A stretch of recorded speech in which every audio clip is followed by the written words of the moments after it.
I am sitting on the floor in this video. What about it? Hi everyone, welcome or welcome back to Gavin Reads It All. I am doing a book haul, and this book haul will be covering the books that I hold from mid-December through to pretty much the end of February. And I will have you know, okay, so there's 32 books in this video, right? But I've already read 12. Well, 11 completed reads, 1 DNF. And yeah, I feel like that's good. I feel like that's very good. So hopefully you will enjoy this video. So please do give it a like, subscribe if you haven't already, and let's just get straight into it. This is not in any order as well. Like, it's not in order of when I collected them or anything. I just set them up this way for the thumbnail, and we're just going to see what happens with this order. So two books that I hold are We Are Legion and For We Are Many by Dennis A. Taylor. These are currently very hyped sci-fi kind of fun books, a little bit like Dungeon Crawler Call being just like absolutely ridiculous and fun, and I'm just absolutely excited for a really fun reading experience. So We Are Legion is the first book in the We Are Bob series, or the Bobiverse I should say. So I do think this series explores Bob, who decides to get cryogenically frozen. However, he is like killed on his way after just like signing the papers, and I think he wakes up a millennia later and Earth is just completely different. Oh no, just a century, not a millennia. A century later he wakes up not in a utopia but an Earth on the precipice of war, and I think he's just a frozen head now as well, or like he's been unfrozen, but I think he's just a head now. And for some strange reason that sounds really funny. Like, why? But I have heard a lot of people say that this is just such an entertaining series, and I think we need more of that in 2026. Just really fun entertainment. We gotta find ourselves another Dungeon Crawler Call series, haven't we? And I believe actually book 3 comes out soon, so I did pre-order it from Waterstones, and I got these from Waterstones because they do have stenciled edges. So I'm gonna be awaiting book number 3, which I think comes out in March or April. I was very excited to pick up some more classics after my reading vlog reading Les Miserables over Christmas, and I had the best time reading that book. Even though it was big and intimidating and a classic, I still absolutely freaking loved it, and I loved filming that over Christmas time. And War and Peace, I needed to get my hands on because I have heard great things. Never read a Leo Tolstoy book before in my life, and I am spacing out the classics that I'm reading this year so that I can, manage it. I might save this one for Christmas time again. I might make it a recurring thing, or like a Christmas tradition for me, where I tackle a classic over Christmas. And oh my gosh, actually, I love the ring of that. I'm not making another series on my channel, but a classic over Christmas. That could work. I literally just thought of it now, like seriously. Oh my gosh. Well, I could either do this, War and Peace, or I could do The Count of Monte Cristo over Christmas by Alexander Dumas. Which one do you think? Which one do you think I should do over Christmas time? And one of them I will read before the end of the year. So if it's The Count of Monte Cristo, I would like to maybe read War and Peace, maybe like September time, August time. This doesn't need to get read this year because it's in my 26 books to read in 2026. But when I look at this, and I know a lot of people love The Count of Monte Cristo, I know a lot of people think it's a good revenge story, and I loved the TV show Revenge that aired on ABC from 2011 to 2015. I was obsessed with that show, and I do know that show was loosely inspired by The Count of Monte Cristo. So I genuinely would freaking love to read this, and maybe over Christmas time would be for the best. I am starting to get that itch now again to read another classic. I mean, Les Mis did take a lot of energy to read, but I'm starting to feel that urge to go back to the classics. Like a big one, like a big classic, not just like the small ones. Like I still have Oliver Twist and everything that I want to read this year, but like that's kind of small. Compared to these, it's kind of small. So I just love big classics. Then I do have The Vanished Birds by Simon Jimenez, which I got from The Broken Binding. And I do apologize for the lighting as well. I'm sitting on the floor so that the sunlight, the very minimal amount of sunlight, can stream in and hit me right now. Like seriously, I'm desperate. I'm desperate for that sun to stay out a little bit longer, and for the UK to stop being so freaking cloudy and overcast. So that's another reason why I'm sitting on the floor as well. I need the bloody light. Anyway, yeah, I'm sorry as well if it's like glary and stuff. I will try and keep an eye on it. I'm trying to keep attention on it. But yeah, this is from The Broken Binding. I believe this was a sci-fi, part of the sci-fi subscription. So this is apparently a space opera set through time, and we follow Nia. Decades of travel through the stars for her is only a couple of months, and she ends up meeting a boy who falls from the sky. Sounds pretty good, and again, absolutely gorgeous edition from The Broken Binding. Speaking of The Broken Binding, I did manage to get the 3rd book in the Green Rider series. I don't know if it has a proper title or anything, but the first book is called Green Rider Rider by Kristen Britton. So this is the third book. It recently came out and I have the first two as well. And Green Rider, the first one, I'm going to be reading for the first time with my members. So if you'd like to join my channel membership, we are going to be doing a book club for that in May, but we'll be doing the live show for it at the start of June. So just a heads up on that. We are going to be doing Green Rider soon, so I'm very excited for that. And yeah, I'm just collecting the series as the books come out. And if I don't end up enjoying the first Green Rider book, and I feel like I will though. I feel like I will because Jade absolutely loves it. She is my bestie, and I think if she really loves it as much as she does, then I think I will too. So I bloody better as well, because Jade is going to be joining me for that live show too with her patrons. So yeah, it's going to be a little bit awkward if I don't like it, but I'm determined to love it. But I'm sure I will. I'm sure I will. You've got to take a chance on these books, haven't you? How else are you going to know you're going to enjoy it if you don't take a chance? Oh, and a book that I did read recently and I did a video on is Cards on the Table by Agatha Christie. I gave this one 5 stars. This is a great Agatha Christie book. So many twists and turns at the end. Oh my gosh. This is a Poirot book, and those are usually my favourite Agatha Christie books. And yeah, there is a very flamboyant party host who loves the macabre, and he invites several people who have a shady past to play like card games at his party, which also has like Poirot and like some other people that we've met before in Christie's novels. And then the host dies, and I tried to solve this one. I have a video of me trying to solve it, and I just had an absolute blast, an absolute freaking blast. So definitely one of my favorite Agatha Christie books actually, and definitely worth checking out if you would like something a little bit dramatic. It's so dramatic. I'm telling you, the last like 50 pages of that book went balls to the wall crazy. And another Agatha Christie book I have is The Seven Dials Mystery. This was recently made into a Netflix film, which I'm going to read this first and then watch the film with my channel members. So this is going to be my next Christie Crime Solve Along, which we will be doing in April. It will be the April pick, but we'll be doing the live show at the start of May. And yeah, we'll do the solve along on the Saturday and watch the movie together on the Sunday. So probably a little double bill. Very excited. I don't really know what this one's about though, to be fair. And there's no kind of summary on the back there, just different kinds of danger suit different kinds of people. And I've heard good things about this mystery as well. I feel like I'm really getting back into reading my Agatha Christie. I mean, I already have been over the years. I've read a lot now. I think I've read like 20. I've read about 20 Agatha Christie books now, and they just never get old. Oh, which I can't say the same thing about myself. Holy crap. And now we can maybe move these along a little bit. It looks like it's going to fall, doesn't it? I hope it doesn't. Okay, next, actually, this just came the other day. I forgot I pre-ordered it. But Quicksilver by Callie Hart. I love this book. I gave it 5 stars years ago when I first read it. And I really enjoyed the sequel as well. But I actually pre-ordered this one from Lilac Library. I think it's Lilac's Library. It might just be Lilac Library. And yeah, this is their own custom edition.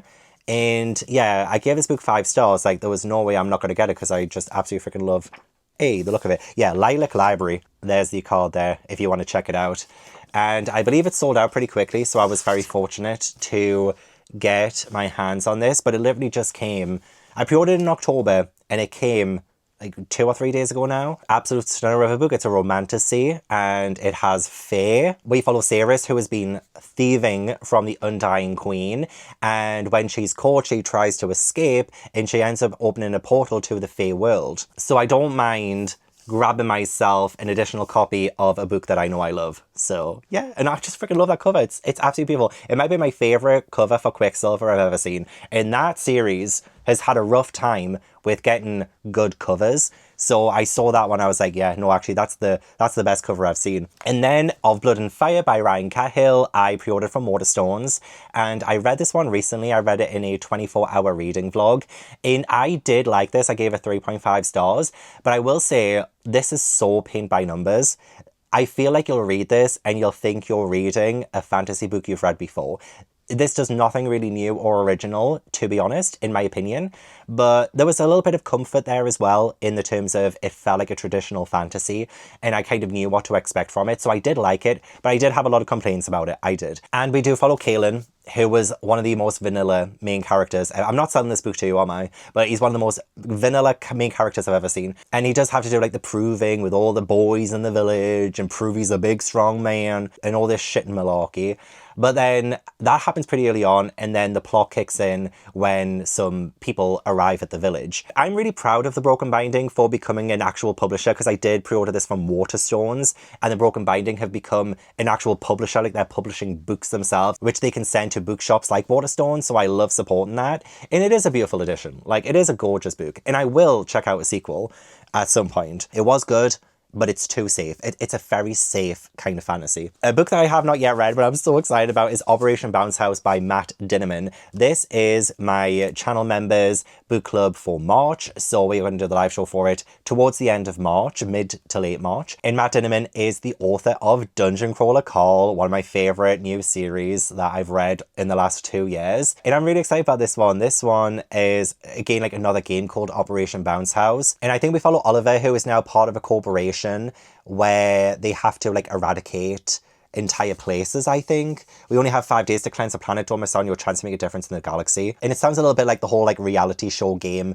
aspect of Dungeon Crawler Call as well. So I imagine finding a lot of similarities with Dungeon Crawler Call as well as differences, considering this is a standalone, I think. I don't think it's going to be the start of a series. It could be a standalone, I don't know. But I'm very excited to read it, and I will be reading it in the next few weeks. Oh, I pre-ordered this from Fairy Loot, which was Direbound by Sable Sorensen. Very beautiful, wintry, absolutely stunning. This is in a world where like warriors bond with sort of dire wolves, and the people who are bonded live lives of luxury. However, our main character Merrin, she isn't bonded and she lives a life of poverty, and then one day her little sister gets kidnapped and she must now go on this like grand adventure. Maybe she bonds with a dire wolf, maybe she changes her life around. And again, I don't know if this is going to be a new series. This was not part of a subscription, so this might be a standalone, but one of the most beautiful Fairy Loot books I have seen in recent times. And the plot sounds fantastic. Oh, a book that I did read and I wasn't the biggest fan of was The Elsewhere Express by Samantha Soto Yambo. It was good. Like, it was good. I think I liked it more than Watermoon.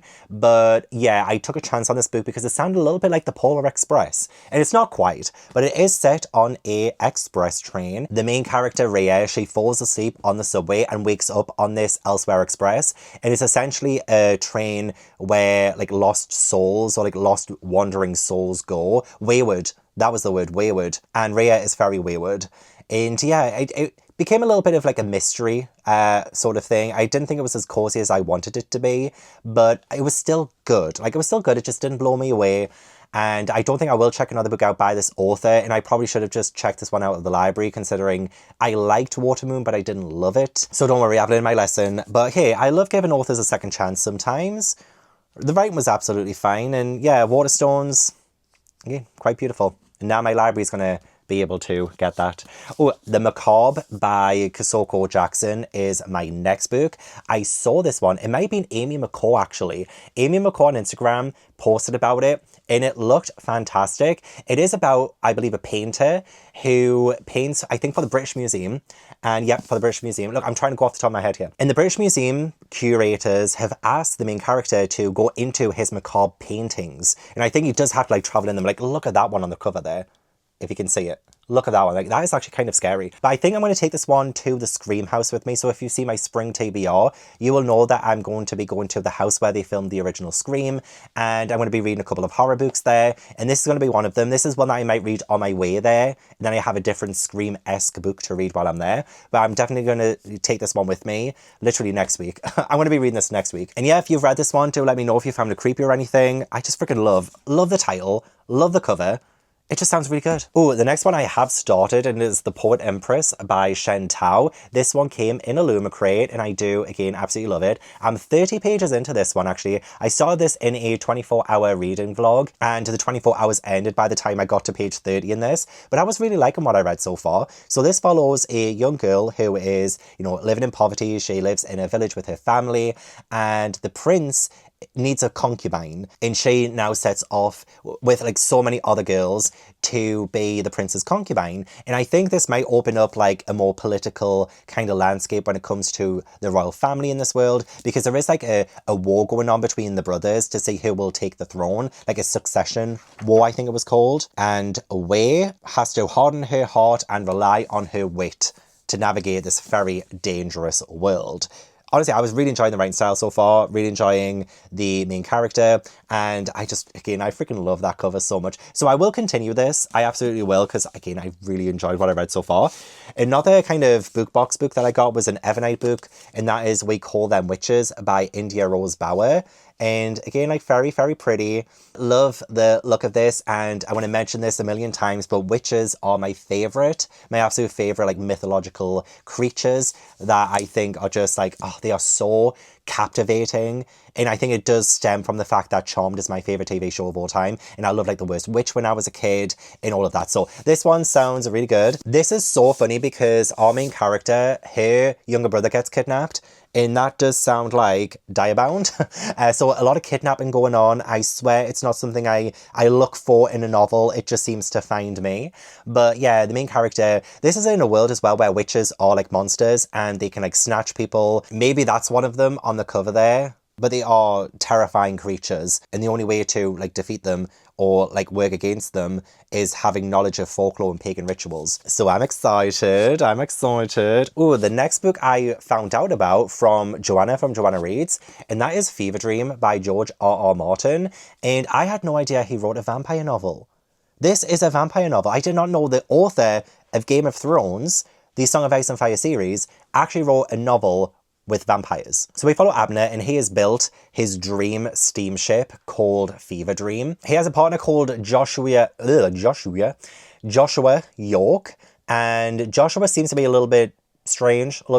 So when they set off on this steamship, there's rumors about Joshua and his eating habits and things like that. And yeah, Joanna from Joanna Reads said some good things about it, and I think I'm going to love it. I do love me a good vampire novel every now and then, and I loved the Game of Thrones series, so I imagine it's like totally different, but I do know I like the author at least. Next, I do have another classic, but this one is a nice little short petite one, and this is one of the Puffin cloth bound editions as well, and I have been collecting them. I've got a full shelf, and this is just so cute and adorable. Like, what a lovely size, beautiful book. But yeah, this is a classic. I believe it's based off Jack London's experience in the Canadian wilderness, and this was published in 1903. So like his experiences, is it non-fiction? I don't think it's non-fiction. I do think it's fiction, but it is using a lot of Jack London's experiences when he was in the wilderness. And I do believe this explores like nature and, you know, the struggle for existence and stuff like that. So could be a good one, could be a very good one. Then we have another book that I've already read now, and that is The Hill in the Dark Grove by Liam Higginson. I picked this one up when I was in Forbidden Planet, and it was in the horror section, and I thought, oh, that looks really good. Like, I love the cover. And this one is a debut, and it was written so beautifully, and I gave this one 4 stars. And this has beautiful, gorgeous descriptions, and it has a gorgeous atmosphere, very Welsh folk horror as well. So it's not like horror in the sense of like I was really scared reading this, but more like it was unsettling, and it's the atmosphere that really comes through that provides the horror. And I ate this up over 2 days. I really liked a lot of the plot of it. I liked the direction of the story. So it does follow a man and woman, Cowan and Rhiann, and they are married, and they have their own like plot of land in Wales. They are sheep farmers, and yeah, 2 random wanderers end up stumbling across their land, and there is like a hole in the ground that Cowan has never seen before, and he ends up like digging it up and finding something in there and stuff like that. So yeah, it's really good. It is really, really good. I would recommend. Okay, last stack. Oh, you know what, actually, I'm going to talk about these 6 books because I have again already read them, and it is the Game Changer series by Rachel Reed. I did pick up Game Changer, Heated Rivalry, Tough Guy, Common Goal, Role Model, and The Long Game. These all came out in the UK at the end of January, and I do have a reading vlog reading all of these and reacting to the Heated Rivalry TV show for the very first time. It was a really fun vlog to make, and I really enjoyed these books. I mean, 2 different levels. I think the lowest I gave was like maybe a 3-star, and the highest was a 4.5 for Heated Rivalry. It was so lovely. Like, it's all gay stories, and different couples in most of them, apart from Shane and Ilya are in both Heated Rivalry and The Long Game, and characters do reappear throughout the series. There are connections, but yeah, each one does follow like a different couple apart from the last book, and there's just something to really enjoy about each and every book, and it follows like the world of ice hockey and stuff like that. So it's really, really good. I don't know how much more I can explain of it without you guys already being like, hey, we know Heated Rivalry was huge last month and the month before. Like, get over it. Like, I will. I promise. Oh, I did DNF this book. Holy Boy by Lei Heiju. Yeah, I read this one for my From Red to Red video, and I DNF'd it. I made it to page 118 or something like that. And I had high hopes for this because this was following 4 women who kidnap a K-pop idol, and it goes through like their obsession and why they did it and stuff like that. But by the time I got to chapter 3, 118 pages in, I was like, this is not for me. This is not for me. This is boring, because like there was so much backstory that I did not care for, and it didn't focus on what this book promised in the summary. It might have gotten better by the end, but I don't have the patience for books that I consider bad. So again, I would not have known I disliked this one until I read it and picked it up, you know, so it is unfortunate, but not every book can be a winner. I picked up Blood Meridian by Cormac McCarthy because I have seen some like video essays on YouTube recently. One of them was by Unsolicited Advice, but I haven't watched it yet because I wanted to read this one first. But there was a character mentioned called like Judge Holden, and there's like lots of examinations into Judge Holden that it sounds like a really fascinating kind of story and a very fascinating exploration into character.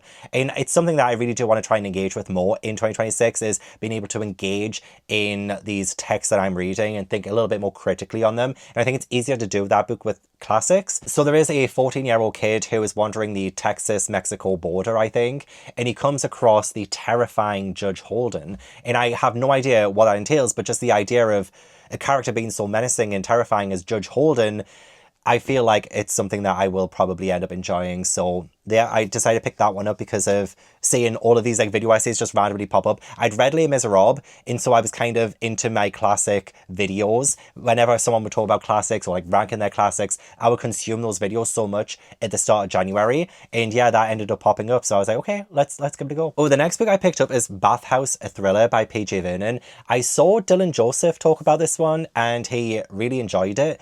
And a gay thriller, like this is a gay thriller. I don't think I've ever read a gay thriller before. And this follows Oliver, and he goes to a gay bathhouse, but he should not have went there. It is apparently a line crossed, and he barely escapes with his life. It goes terribly wrong. So, with that said, sounds absolutely fascinating. Oh God, my leg. Oh, don't worry, I haven't got too much to go now. I got another Joe Hill book because every time I go to Forbidden Planet, there always seems to be a new signed Joe Hill. Although this is not new, but usually there are just like signed Joe Hill books. So this is signed, like actually signed, not a sticker, nothing like that. And it also contains In the Tall Grass that I have seen on Netflix. And I also believe that's a story that he wrote with Stephen King. So yeah, this is a short story collection, and this will be my very first short story collection from Joe Hill. And since reading my first Stephen King ones and really enjoying them too, I think I'll have a pretty good time with this one. So Full Throttle. Oh, he also wrote Throttle with Stephen King as well. But the other stories I think are all Joe Hill. So, no, sounds good. A big thank you to the publisher for sending me Hell's Heart by Alexis Hall. This is apparently a Sapphic Moby Dick retelling. And as soon as I heard that, I was like, yes, that I want. And I haven't read Moby Dick just yet. I believe Emma and Carolyn are reading it for their Game of Tomes book club this year. In fact, actually, maybe next month or the month after. So I do want to try and read Moby Dick for that, and then maybe read this as well so I can compare and contrast. But this comes out in March. And yeah, this one is set in space. So it definitely changes up the Moby Dick story. And we follow someone called I, as in just the letter I. And she develops a bond with a woman called Q, the letter Q. And she is a remnant from old Earth. So sounds post-apocalyptic, space opera-esque, and just sounds great. Sapphic, yes. Another thank you to the author, Michelle Harrison, for sending me an art copy of her upcoming adult thriller debut called Two Little Liars. And Michelle Harrison is the author of A Pinch of Magic, my favorite middle grade series, along with like Frostheart, of course. But like Michelle Harrison is like one of my favorite middle grade authors. So it'll be very interesting to see how she does with an adult thriller. And yeah, she just reached out and said, would you like one? And I was like, yeah. I love you as an author, so I will happily take it. We follow Erin and Bea, and they are two little liars. I don't think anyone likes them. They are despised.